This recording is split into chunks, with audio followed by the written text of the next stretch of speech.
everybody. My name is Donna Fiesel, and I'm your host of Donna's Edge Talk Show, where truth matters. Thank you so much for watching on radio, icradio.media. You can find us on television two different ways. Channel 182 on Charter Communications and Abundance Television, which is syndicated on worldwide television through Roku, Apple TV, and Amazon Fire, and also the podcast at thenewscasters.com. Bob Fritz with me right now. Old friend, we've been friends for a very long time.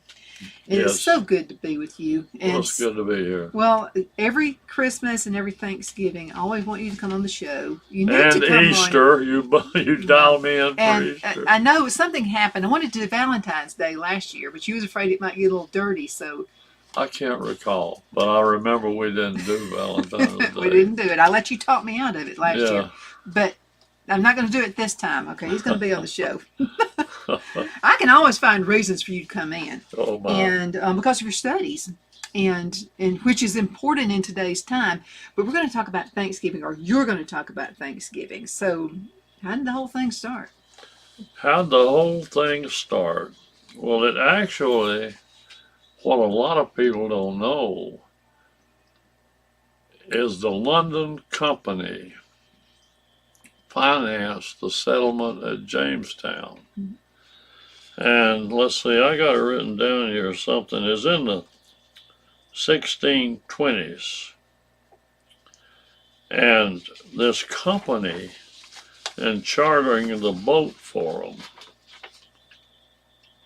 said that, I wish I could find it in my notes real quick.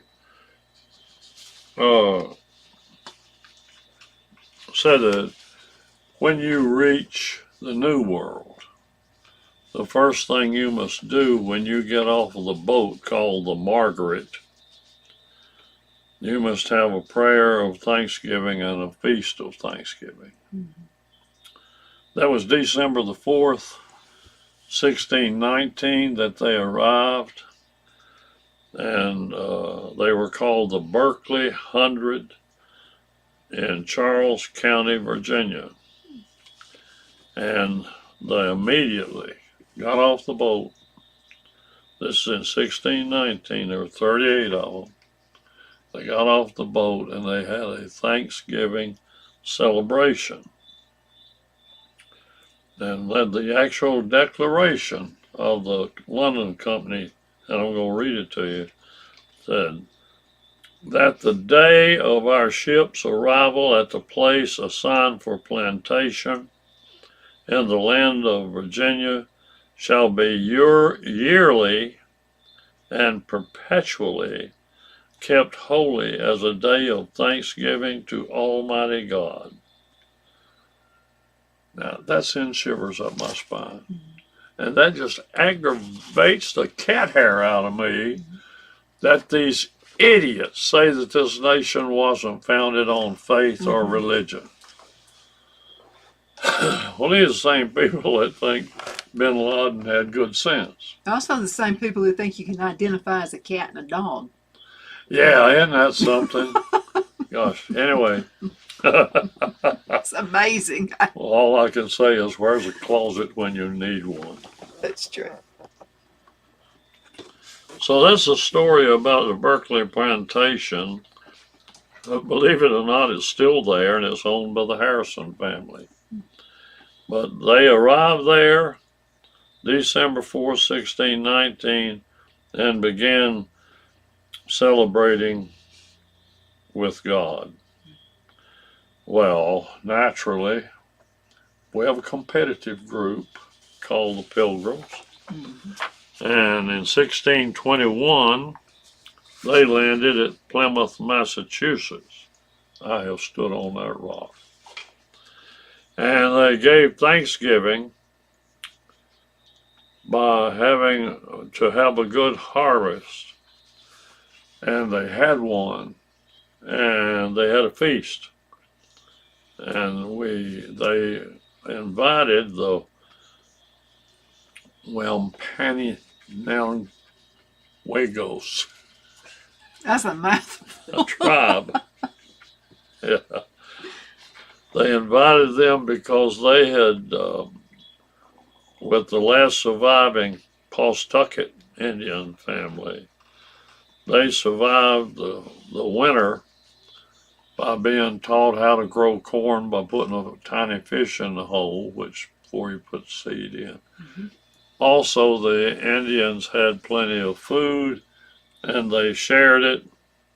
And in celebration of that, plus the defeat of the rival Narragansett tribe, they had their first Thanksgiving in 1621, a year later. Mm-hmm. Then their second one they had in 1623, and that was in Boston. Now, here's a little tricky one that nobody knows, or very few know it. There was, at the time of the upheaval and religious conflict in Europe, and these people wanted to leave. And they did on the Mayflower and the Margaret and so many other ships. And came to America and had the first Thanksgiving. The people left in Europe, particularly in Germany, knew the Pilgrims were going to go and have a new life in a new world, and they were going to have a happy time. So they had a celebration, knowing that they were packing to go in October. Mm-hmm. And this was a Thanksgiving festival for good crops. And it was primarily in Germany and France. Can you guess the name of it? Thanksgiving. Nope. Oktoberfest. Oktoberfest. Yeah, we have Hallelujah. Oktoberfest all the time. Oktoberfest, and we still have that name. Isn't that Mhm. amazing? By George, I told you something you didn't know then. I know now. I'm ready for next year. So anyway, they still celebrate the Oktoberfest, and Thanksgiving was moved around, and the next one was in 1617.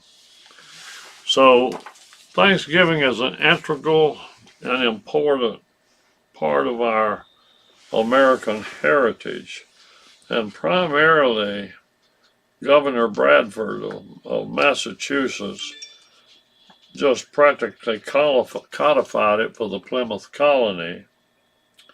And in 1623, he issued a proclamation creating Thanksgiving following victory in the Pequot War. And in the late 1830s, they celebrate the bloody victory, thanking God. I'm quoting him, that's why I'm reading it. Thanking God that the battle was won. That was the whites versus the Indians. First one. So after that, Thanksgiving became an annual celebration of the harvest, and were made mostly designated days by the church. And naturally, it was so popular that what's going to happen? Politicians are going to get involved. Oh no, here's the downfall. So the states began, remember at that time we had independent states, although we were the United States. The states were individual countries of their own. Mm-hmm. And they began competing for days to hold Thanksgiving. What a silly thing to fight over. But we fight over sillier things. Sillier now. Yeah, we fight over much sillier things. So, with that happening, they went back to the proclamation of George Washington. He wasn't alive then. Forgive me, Lord, for I have sinned. So, it happens when you're 90. It happens when you're my age too, and younger. So anyway,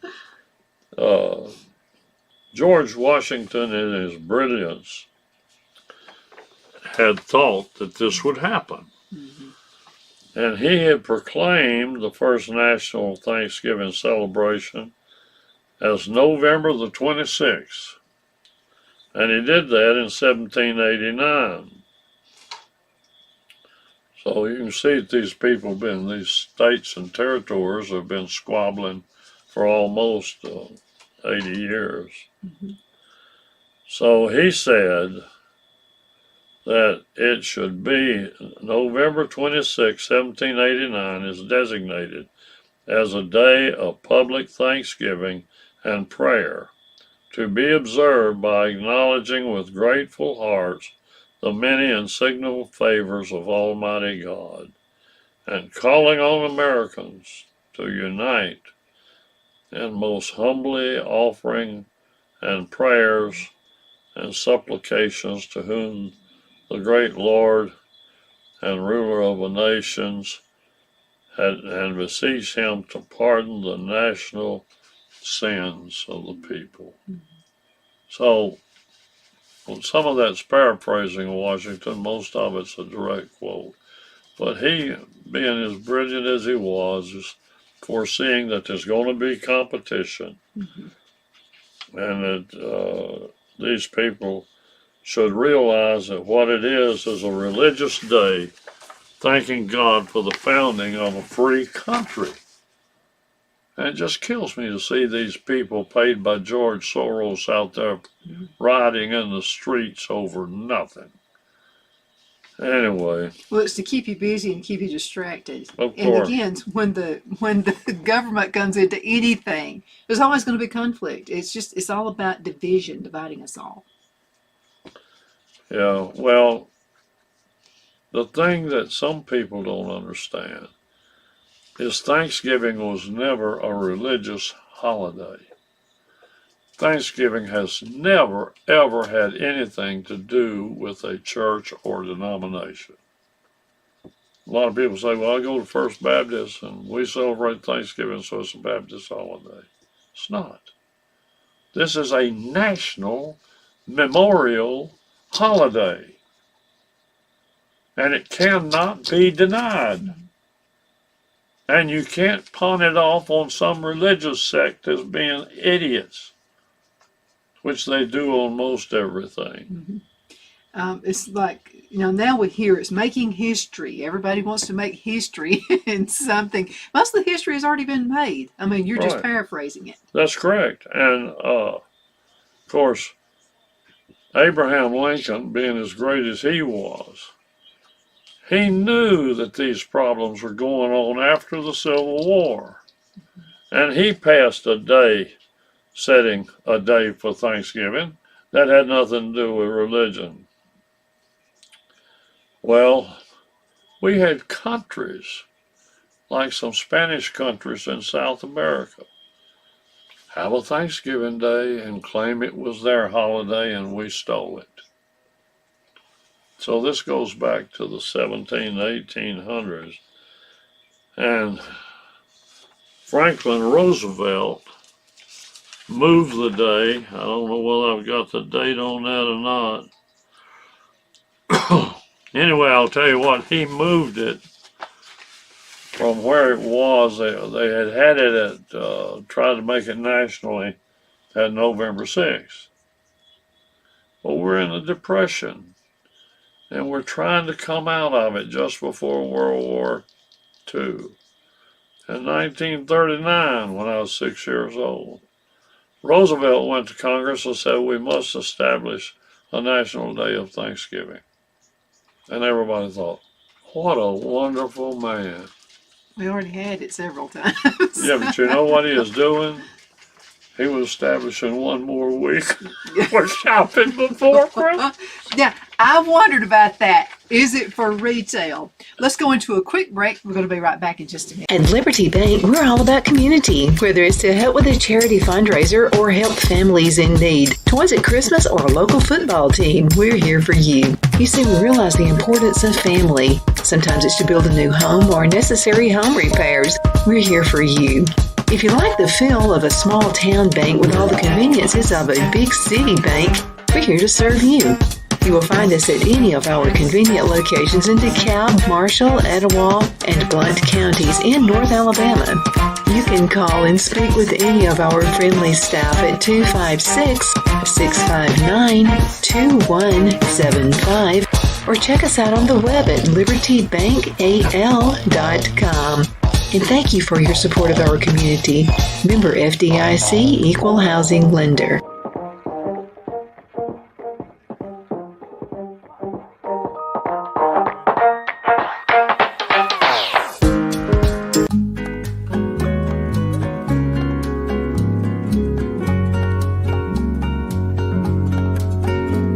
At Lamone's Mexican Restaurant, located in Henniger, Alabama, and voted Best Mexican Restaurant of DeKalb County, Alabama 2020, we're here to serve you with authentic Mexican cuisine. Order easily online by going to lamonesmex.com or call 256-657-3999 to place your order.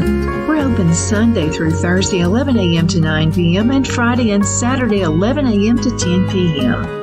Whether you're celebrating a cozy date night for two or a celebration for a crowd, at Lamone's you'll love our atmosphere and friendly servers. Thank you for dining with Lamone's Mexican Restaurant.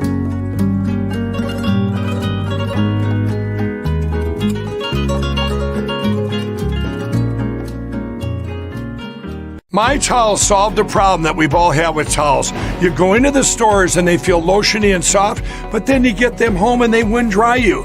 That's why I made My Towels. They actually work, they're soft, and they absorb. And now I'm excited to announce 2 brand new lines of My Towels.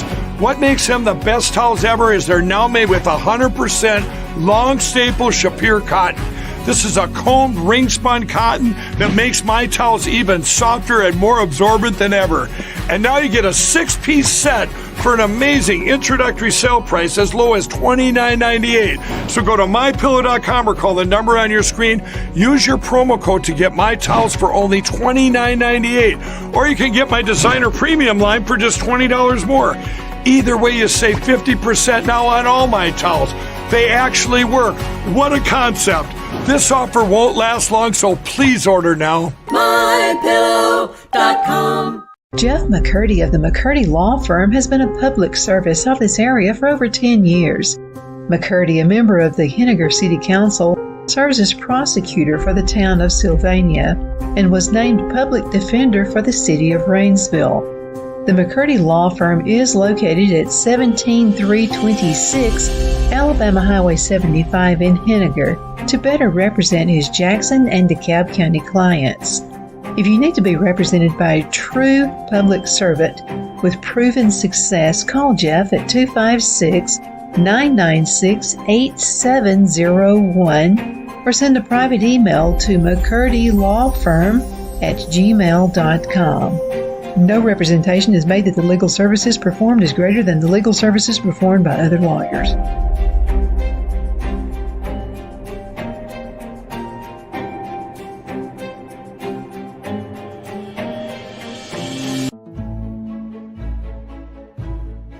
The Hatter Cafe and Country Inn is nestled in the northeast corner of Alabama the Beautiful in the delightful town of Mentone. We're located on top of scenic Lookout Mountain near Little River and DeSoto State Park and located only 5 minutes from shopping and restaurants. There is also a nearby community walking path and golf course. We welcome everyone through the doors and we are committed to outstanding service for all guests. At the Hatter Cafe and Country Inn, we invite people from all walks of life to come and get away from it all, enjoy the open spaces, treetop views, fresh, clean air, and experience Southern hospitality at its finest. We look forward to hosting you. To reserve a special event, or if you would love a special getaway at the Country Inn, you can call us at 256-634-2018.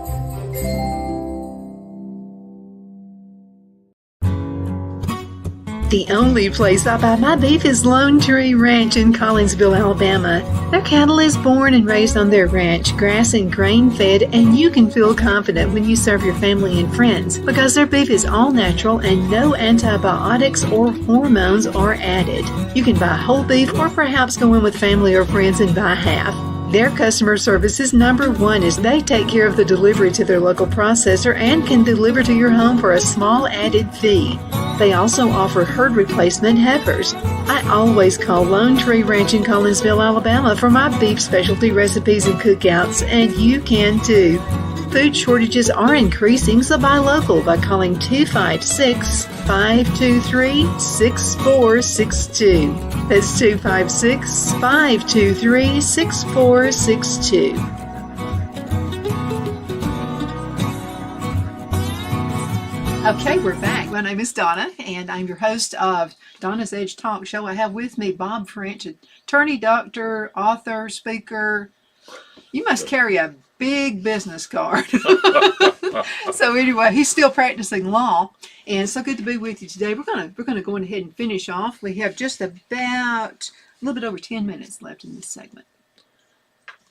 Well, I was still recounting how politics had interfered with the day of praise and thankfulness. In 1963, John Kennedy noticed that it ought to be reestablished, the Thanksgiving Day, and he established it as November 5th. And he issued the proclamation on November 5th, and he said, I'm quoting, "Over 3 centuries ago, our forefathers in Virginia and in Massachusetts, far from home in a lonely wilderness, set aside a time of thanksgiving. On the appointed day, they gave reverent thanks for their safety, for their health, for their children, for the fertility of their fields, for the love which bound them together, for the faith which united them with their God." Now I think about the latest real pilfering with Thanksgiving that politicians have done. Naturally, I told you that other countries, seeing us enjoy ourselves, decided that they would have a Thanksgiving. One of them's named St. Augustine, and it's September 8th, claimed to be established in 1565, and Americans stole it. Well, it's so stupid. The Canadian holiday is April 15th, 1872, when they celebrated the recovery of the Prince of Wales, who'd been alleged to be dying. So Parliament proclaimed Thanksgiving to be observed every year, and it was the second Monday in October. The United States, just looking here, said it the final Thursday in November is the customary date, and that began shortly after the Civil War. Even though people have moved it around, it's usually always gone back. Oh, there is a little side note that's funny. To get Abraham Lincoln to proclaim it a national holiday, this woman named Sarah Hale wrote letters to presidents for 40 years, and Abraham Lincoln finally did it. Said it as a national holiday. Persistence does count. Yep, and I mentioned a minute ago Franklin Roosevelt. He changed it on October 31st, 1939. And some people from around the country and around the world trying to be snide about it call it Franksgiving. Franksgiving. Yeah, after Franklin Roosevelt as the hero of the country. So anyway, those are some salient points that someone might not know about Thanksgiving. So was the first official Thanksgiving, did they have turkey dressing, cranberry sauce, all those things? all this stuff was added to it. They were eating whatever they could get, mostly vegetables. If they had a turkey, I can't believe I paid $80 for a turkey yesterday. I said the magic word. I can't believe it. Last year, $35 would have bought one larger. Anyway, We may have to go outside and shoot quail or something. yeah, well, that was what they ate. They ate whatever they did. could harvest off the land. Uh-huh. And I don't know. I should have done research on where the turkey came in, see if anybody knows. I doubt they do. I imagine the reason they did the turkey was it was the easiest one to find in the woods and shoot it with a blunderbuss shotgun. Happened by chance. Yeah. Personally, I like ham anyway, or roast chicken. Well, I'm going to have that turkey because I'm going to smoke it. Oh, yeah. That's a good way to do it. Yeah. Well, that's about all I've got to say about it. Well, let me ask you a quick question. We have about 3 minutes left in this segment anyway, so this is going fair. So when the Pilgrims landed, a lot of the women passed away. You Yep. know, so it's not necessarily that women were serving the men, is it? I mean, there were a few no. of them. I mean, so kind of you guys were serving. The guys were serving it. I'm just saying. Well, I would imagine that mostly the people who'd been fighting in the war with the other Indian tribes were serving it. I don't know who was serving it. It's just, I don't know. They've gone back and found out who the people were and who their descendants were. Mm-hmm. Uh, Apparently, mine was one of the women who survived it because I love to cook. there you go. So There you go. apparently, I got that trait. Yeah. Well, I guess we've run out of things to talk about. We never run out of things to talk about. Let's talk about your book, though, and where folks can find those. Which one? Any of them. What's your latest one?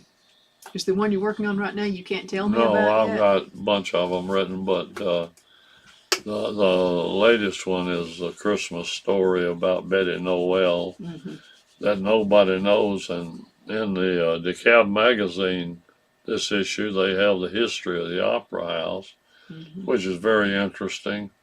But they run out of gas when they get up to how it was saved. And they didn't give Betty Noel credit for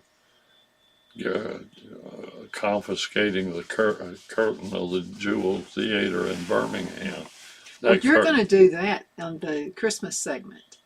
Well, We're it's gonna have in just my a few book. weeks. It's in my book. Well, that's what it is, the story, the secret story about how the Opera House was saved. Mhm. And then nobody tells it, and this woman has just written about a 5-page article for that magazine with all sorts of good stuff in it, but she doesn't mention how it was saved. She just mentions that the Landmarks of DeKalb was organized. She has no idea what went on behind it. Well, you and I are going to bust that story out in just a couple of weeks. All right, well, I'll be happy to talk about it, but that's my latest book.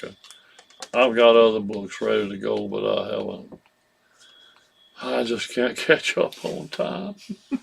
He doesn't have to. Thank you, Bob, so much for being on the show today. Thank you. I It's always a enjoyed it. pleasure. Absolutely. And thank you so much for watching. You can find us on television, channel 182 on Charter Communications, and Abundance Television, which is syndicated. You can find us on Roku, Apple TV, and Amazon Fire. And don't forget the podcast, too, the newscasters.com. Thank you so much for watching, and happy Thanksgiving.